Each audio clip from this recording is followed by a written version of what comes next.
Welcome into the Illini Inquirer podcast. Jeremy Werner, live from Omaha. Mike LaTulip with me as we get set for the NCAA tournament. Mike, this never gets old. Covering NCAA tournaments. We'll see. We'll talk about what you think of the draw for Illinois as the 3 seed in the East region, playing Morehead State and potentially either BYU or Duquesne. But first, what a weekend in Minneapolis. I've said it on another pod. There's one thing I don't like about the Big Ten tournament is how the focus quickly switches from who wins the Big Ten tournament to the NCAA tournament draw. But I want to give some time to what happened there because it was a great weekend of basketball. Illinois coming back, 3 double-digit deficits, which isn't great, but find a way to dominate those second halves and win, and just epic performance from Terrence Shannon. So I'll let you go on this. What do you want to talk about from the Big Ten tournament? What encouraged you most from that title run? Yeah, I mean, you touched on it because I did post-game radio after that game, and I think the selection show happened. I mean, it was pretty instantaneous, it felt like. And I love that about the selection show, by the way, is that when the selection show starts, they're rolling, which is great. But yeah, I mean, I think one of the most encouraging things outside, we'll get into Terrence, obviously, and his performance, but I was just encouraged by, when you look at the resolve, right? You touched on coming back, being able to mount those comebacks in what felt like a blink of the eye. And in addition to that, I guess ideally you don't want to put yourself in those situations, especially when you come into this tournament, because it's just a different beast. And but I will say you should be really encouraged by the contributions you got from a lot of guys. Because I think part of the notion of, well, if we lose early in the Big Ten tournament, we're fine, we can rest up. But it's like, are your good players playing well? Did your best player just go 1 for 12, right? And now that's creeping into your mind going into the tournament. I thought everybody from obviously Terrence, Marcus, Coleman, Dane, Luke Goody, Ty Rogers, like you go on down the list, there's just a lot of guys that should be feeling really good heading into this tournament. 3 Big Ten titles, 2 tournament titles, 1 conference regular season share. Just what's that say about this program that Brad Underwood has built, Mike? Well, look at, they've done it kind of pre and post NIL, which I don't think a lot of schools can say that. Purdue's been extremely consistent too, but, being able to sustain this success through all the turnover, right? When Io and Trent and Kofi and Grandison and DeMonte, when everyone kind of funnels out and you bring in this new wave of guys and you're able to sustain that. Like, not every program can say that. And last year you could look at, I don't know if you want to look at it as like a step back because you were replacing so much of your production. I mean, I think it was 87% of your scoring and however many minutes, and you still go to an NCAA tournament. And not only do you go to an NCAA tournament, like you're pretty comfortably in. Whereas a lot of these teams in the Big Ten, when you look over the last 4 or 5 years, Wisconsin was playing on Wednesday last year in the Big Ten tournament. Maryland was playing on a Wednesday this year. Michigan fell off a cliff. Ohio State's slid since you beat them in the Big Ten tournament back in 21. There's a number of other teams. Rutgers has had, these teams have had, Indiana has had years, right? A year where they flash over the last 4 or 5 years. But I don't think anything like what Illinois has done, where you've been able to have sustained regular season success, put yourself in position to be in the NCAA tournament, and then take home two titles in the Big Ten tournament. I think it's huge, and it speaks to the program and the culture that they've kind of, I think, gotten back to this year. It's crazy. We were in the car doing a podcast, Mike, on the way here, and we're having this actual conversation of whose season was better, Io in 21 or Terrence in 24. So if you want to weigh in on that, you can. But that tells you how good Terrence Shannon's been. I hold that Io season in such high regard. And I remember talking to Kent Brown, Lauren Tate, guys who know this program, and they said Io's having the best season we've ever seen. The fact that Terrence is in there, at least scoring-wise, no one can touch him. I mean, 23 points per game is the most any Illini's had since the mid-'70s and Nick Weatherspoon, but 102 points in 3 games at the Big Ten tournament. I think he's probably been the best basketball player in the country over the last 5-6 weeks, averaging 26 points on 48% shooting. But how do you put into context? Like, what does he mean right now to this team? What does he give this team right now? Well, I mean, I hope people don't grow numb to it because, I mean, just think about over the years where you're watching teams and you're like, imagine if we've talked about this before, like, imagine if we had a guy like that, right? And then you had that with Io. You had that with Kofi to a degree as well. And then you have that with Terrence. I've never seen anything like that, what he did in the Big Ten tournament. I'm not kidding you. I mean, that is to play at the speed that he plays at for 3 days like that and to still play at that speed, but shoot it the way he did, to defend on guys like Tominaga, and they put him on Hepburn late in that game. I mean, it's just, he does everything. And what's interesting about Terrence is like he does do everything, but he's not necessarily like your whole team. And I think that bodes well for Illinois going into the tournament. We'll dive into that. But yeah, man, I think it's certainly the best individual Illinois season I think I've seen since I've been alive. Really. Like, I mean, and Io was fantastic. And now that I'm kind of saying it out loud, it sounds wild because like how many games Io closed out, I think was. Yeah. We were talking. I was a better rebounder for one. I think Terrence is a better defender. At least that season. I didn't think Io, like I thought there was another level Io could have gotten to defensively. Io made his teammates distributed better. I think there was a leadership quality about Io, vocally, that Terrence has at times, but just not quite to his level. The one reason I have given Io a little bit of maybe the edge is he was 2 years younger than Terrence is at this point. That's, like, so this is one thing I put in there. Like, he's only 1 year older than Terrence in real life. So, but I mean, we're splitting hairs here. Like, the fact that we've seen those two performances in the last 4 years is ridiculous. Yeah. And I think the more you lay it out there, the more that I would probably actually give the slight edge to Io.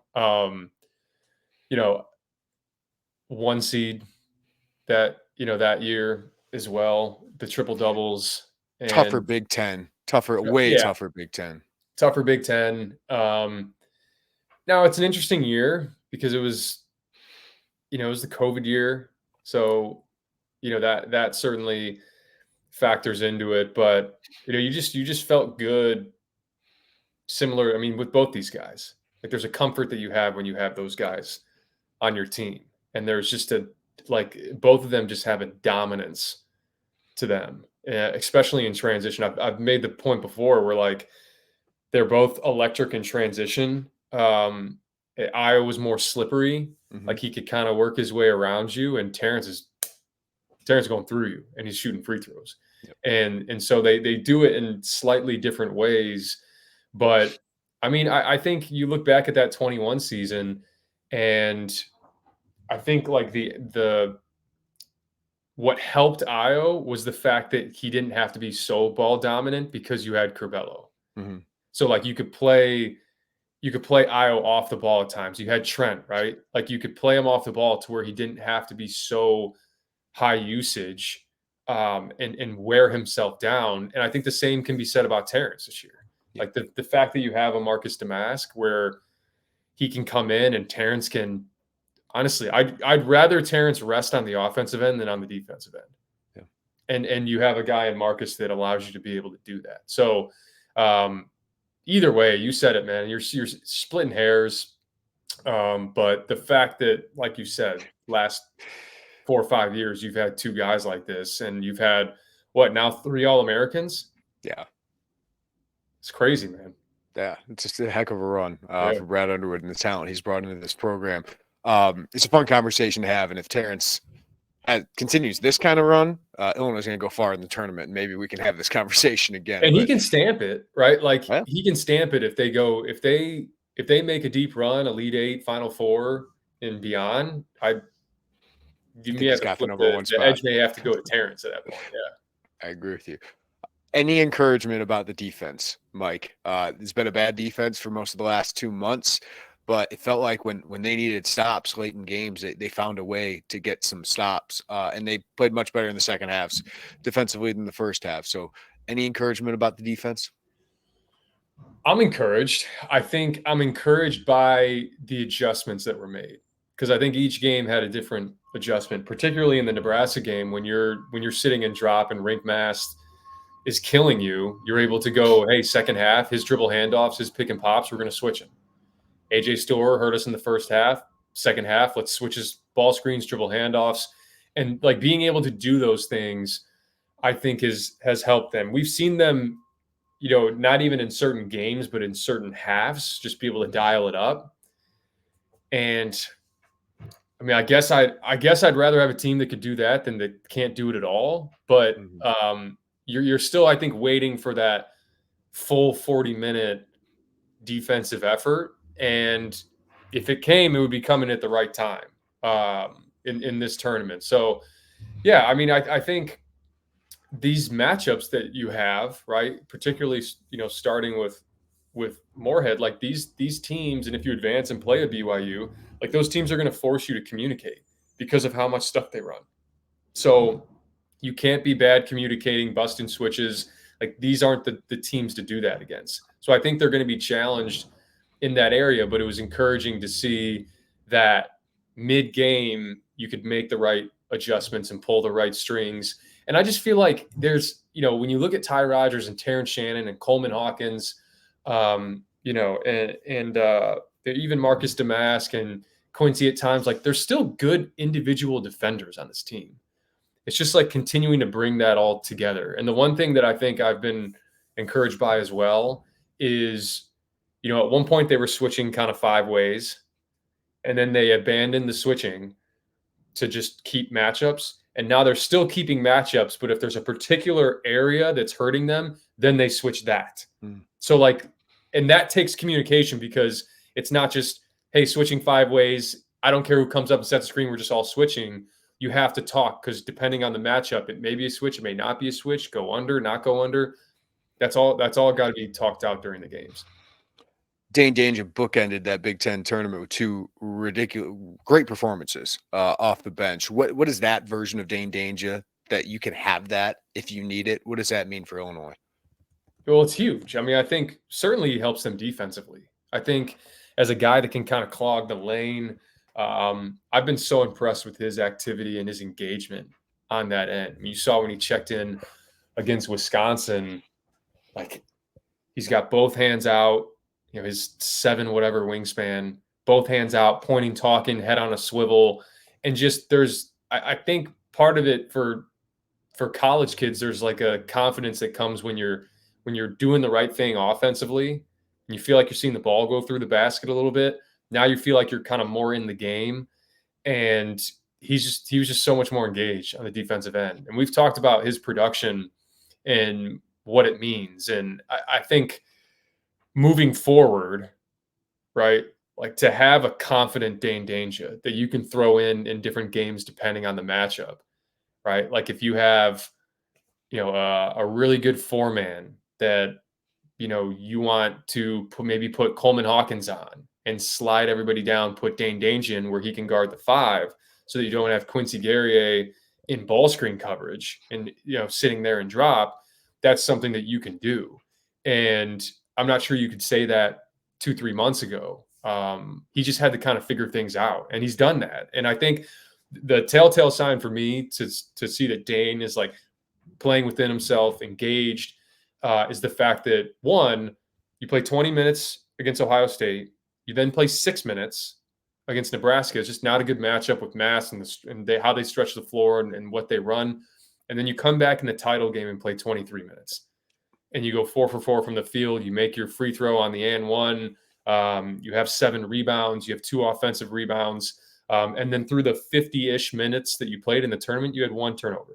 Mm-hmm. Like all that's really high level for Dane. And that's got to continue moving forward, because he can be such an asset.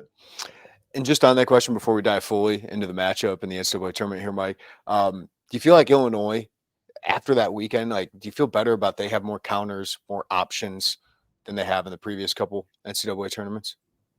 Yeah, I mean, I think anytime you have one source of scoring output or one method of scoring, that's a problem when you get to March. Because if you're relying on one guy, it's part of the reason why BYU could never really make it really far with Jimmer, because it was just really just Jimmer. Right? Steph was an anomaly. But yeah, like you can't have one thing that teams can take away.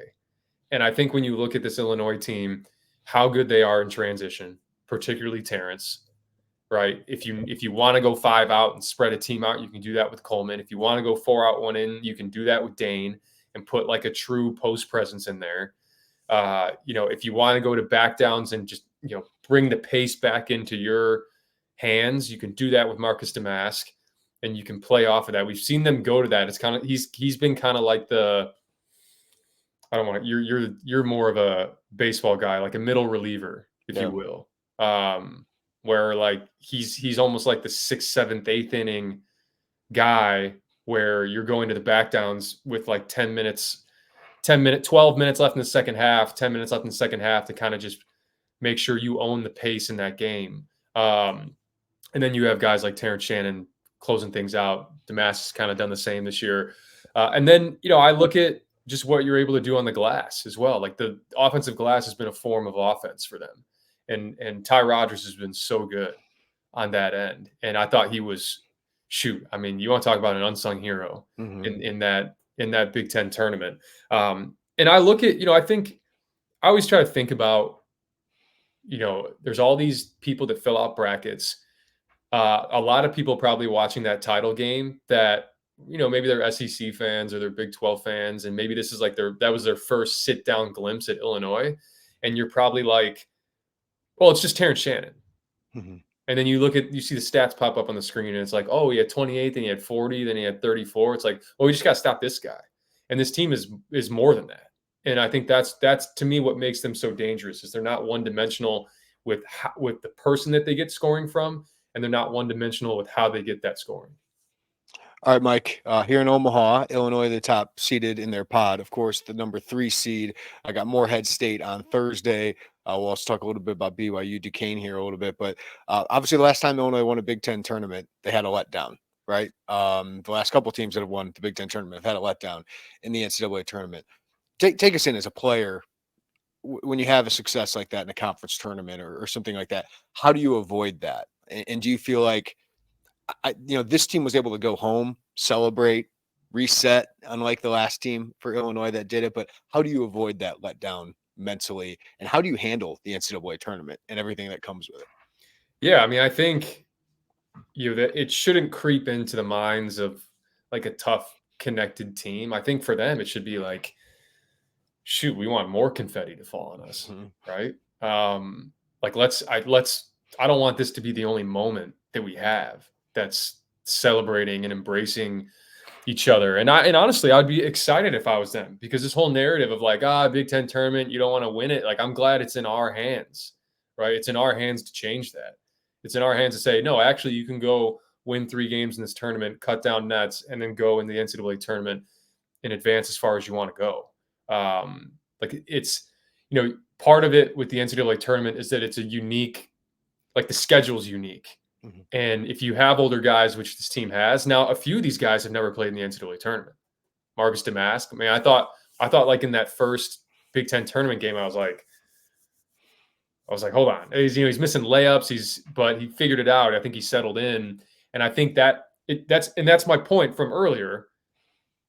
If Marcus Damask, if you lose to Ohio State and Marcus Damask goes 3 for 16, like, is he going into the NCAA? I like to think that, he's a tough kid, so I'm sure he could reset. But college kids, man, you're like, man, 3 for 16, I'm going to like, I got to figure it out. Like, you don't want to be figuring things out when you get to this tournament. So, I think back to when we went to the tournament, we should have gone to a Sweet 16. Frustrating. But you have the open practice the day before, and it's not, maybe it is with Brad Underwood, I don't know, but like, it's not typically like a real practice. It's just kind of, you get up and down, you shoot a little bit. And so I think the mental prep is really important for this. And particularly when you play a Morehead State or if you advance and play a BYU, like it's all personnel. It's all, who are we guarding? What's our coverage? Like that's more what this tournament becomes about. Well, it's that, and it's just like you just have to play. You just have to play your butt off, man, and then just like let the chips fall. You can't overthink in this tournament. You want to be in tune with the scout and all that, but I think back to when we played. Like for any Illinois fans, like go back and on YouTube, there's like the full Miami game that we played in the round of 32. Man, I mean, I was like so proud to be a part of that team because those guys just were ready to go to war.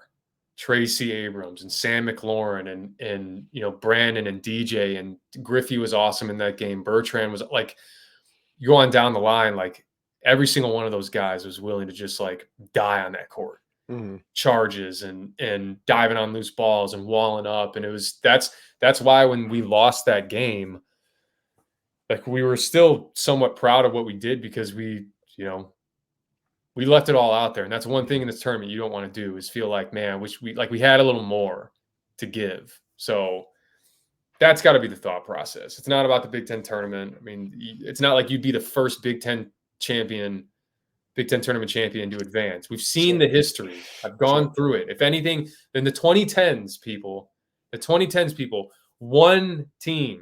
literally one team did not make it to the second weekend. One Big Ten tournament winner did not make the second weekend. It was 2-seed Michigan State that lost Middle Tennessee State in the opener. Other than that, everyone went to the second weekend. So you should be feeling pretty good about yourselves. Well, to get there, Mike, you got to win your first game. Illinois 3-seed against number 14 seed Morehead State. Illini 11.5-point favorite over the Ohio Valley Conference champion. Riley Minnick's really good player, looks like. But what do you think of this matchup against Morehead State?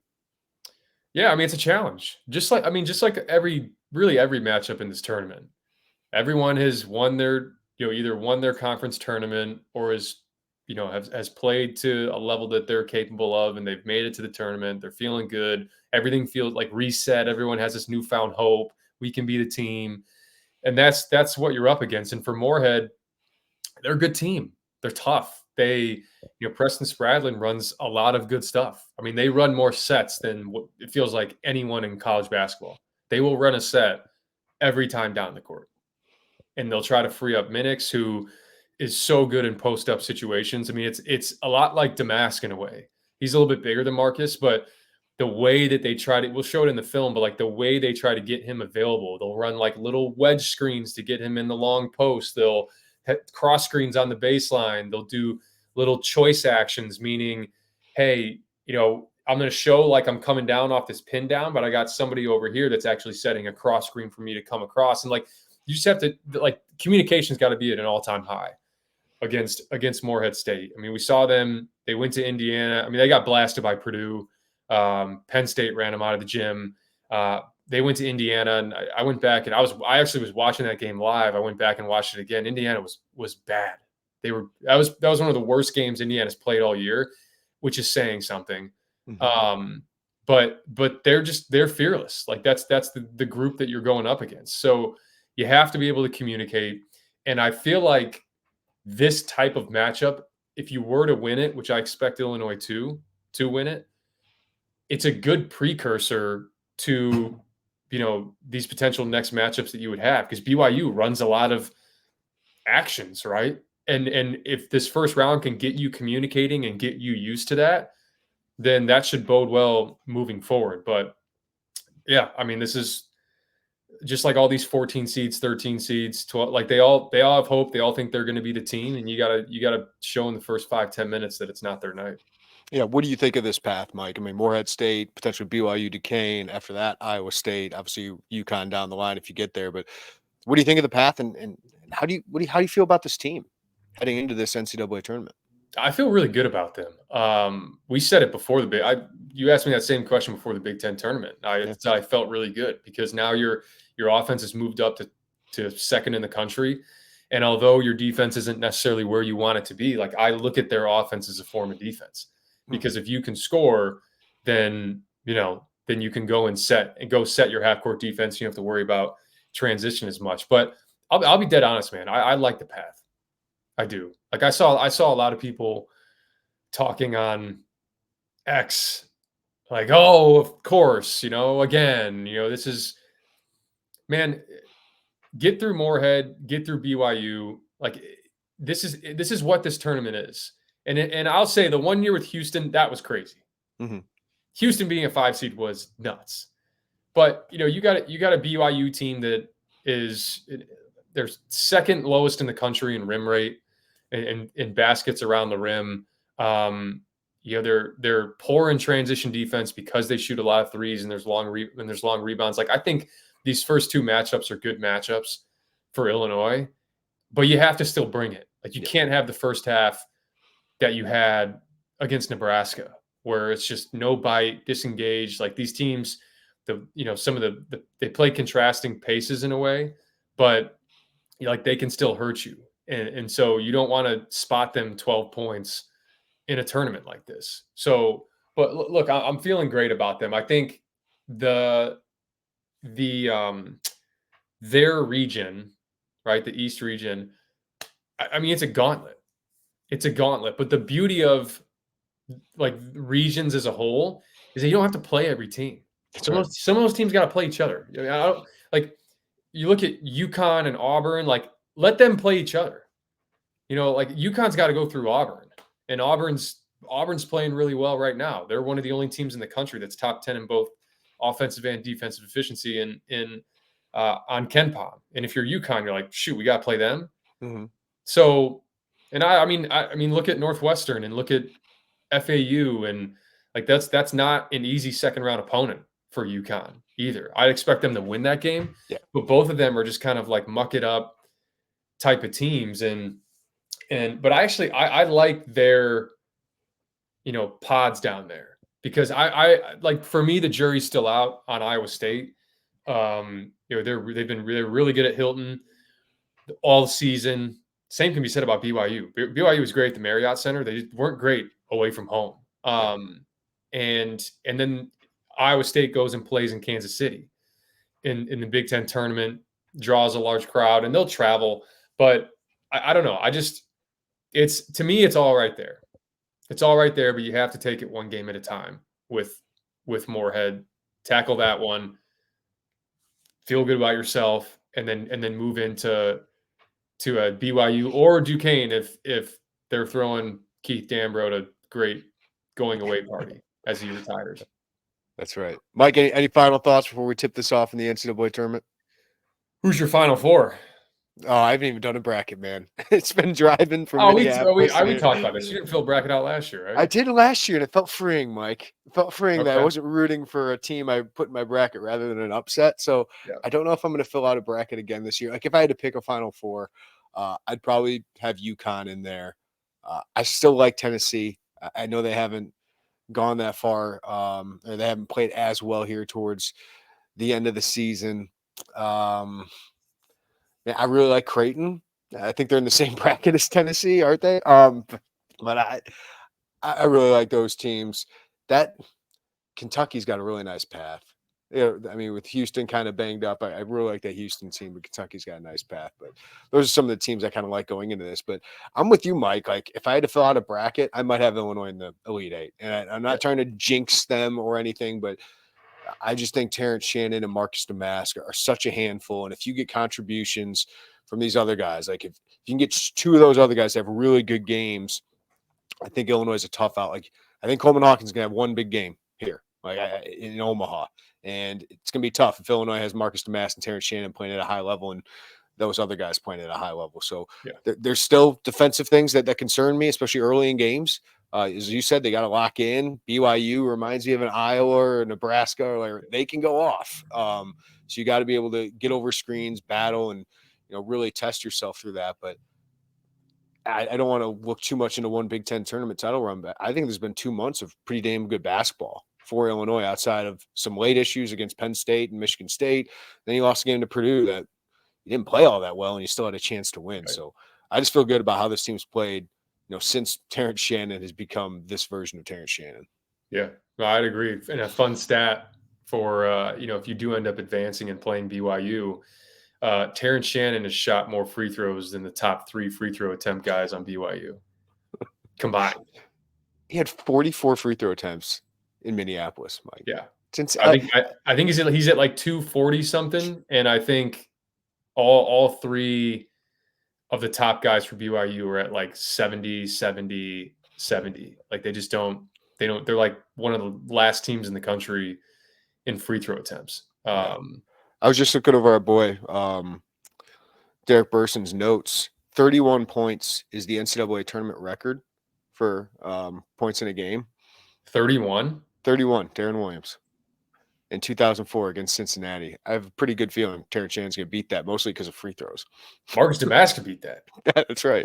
Which, yeah, I mean, but Terrence could get there as well. It's no, man, it's interesting. I filled out a bracket. It's not finalized.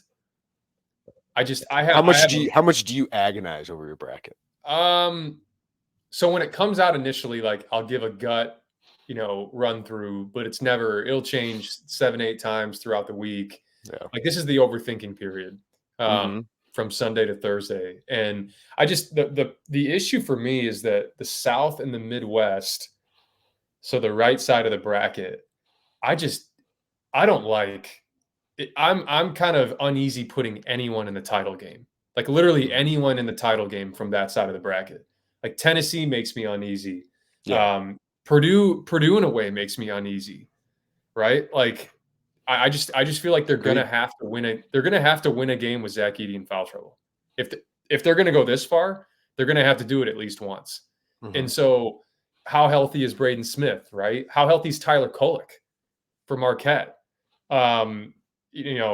Kentucky is just. I've been on this all year where like they worry me because of how young they are. Yeah, sure. That showed itself in the SEC tournament. And my initial first run through, I had NC State beating Kentucky in the round of 32 and advancing. But maybe I'll make that Texas Tech. I don't know, but part of the bracket, what sucks about it is like you see your inherent biases. Like I've had this theory on Kentucky all year, so I'm like I can't have this theory on Kentucky and then have them go to the Elite Eight. But then the bracket falls the way it falls, and you're like, well, then it's going to look ridiculous if I have them losing the round of 32 with this particular draw. So right. I don't know. I mean, then there's like inherent Big Ten bias too. Like I went through the bracket and I just like was clicking teams, and then I looked and I was like, shoot, I have every Big Ten team winning. Now I think the one that I didn't have was Michigan State. That sounds probably par for the course after all of our conversations. Yeah. But I do like Nebraska to beat A&M. I actually, you might sound crazy. I have Wisconsin going to the Sweet 16, beating Duke. Yeah, I don't blame you. Like I'm sick of James Madison. Like the way I saw Chucky Hepburn playing, like AJ Storr, we've seen this. But Chucky Hepburn's Big Ten tournament was so encouraging to me. Like their guard play. Yeah, I was gonna say Klesmit, Storr, and Hepburn playing at a really high level. I mean, Crowell's a really good player. Tyler Wall had a bad weekend, but he's a tough kid, and I think he can bounce back. So I like the way Wisconsin's playing as a 5 seed. Yeah, it's a tough draw. James Madison's really good, but I think they win that game. Everybody's talking about like what are the 12-5 upsets going to be? I have Grand Canyon over St. Mary's. I can't get there. I think people are way too. I mean, the committee obviously isn't, but people are like really poo-pooing Gonzaga, and I think. I mean, that is a juicy draw for McNeese State. McNeese is the pick and all that. I think Gonzaga wins that game. And then McCullough's out for Kansas, and I still think Kansas wins that game over Samford. But it feels like one of those. It feels like there may be an upset in one of those two games. It's just about picking the one that you think will happen. All right, so I'm doing this. Oh man, Creighton, Tennessee would be like one of my favorite games potentially on this entire thing. Going through here, it looks like I'm going to end up with Marquette and Tennessee or Creighton would be my pick. I got to pick that one. And then I would have UConn and probably North Carolina. I like North Carolina's draw here. Yeah, no, I agree. I think I think a team that I'm going back and forth on, not necessarily making them my national champion, but I like them to make it to a Final Four because they're in the perfect spot right now where like no one's really talking about them, but they're still really talented. They've been kind of like lying in the weeds for the last few weeks, Arizona. Yeah. I just think that Caleb Love, we saw what he did with North Carolina a few years back and what he can do in the tournament, how explosive he is. I think they got a lot of other really good pieces that can play in different ways. And I've had conversations with people around college basketball that they're like, no, like Arizona, I don't see it. I'm like, all right, that's going to be my pick down there to make it out of the West. I'll say that. I think Arizona is going to make it to the Final Four. The Like East, it. the East, you need to give me like another day. Like I don't know. I currently I have Illinois in my Elite Eight. It's just a Yeah, matter of that UConn Auburn game. I think UConn's going to be tough to beat. I think Illinois can beat Auburn. Yeah. So with you. we'll see. It's that time of year.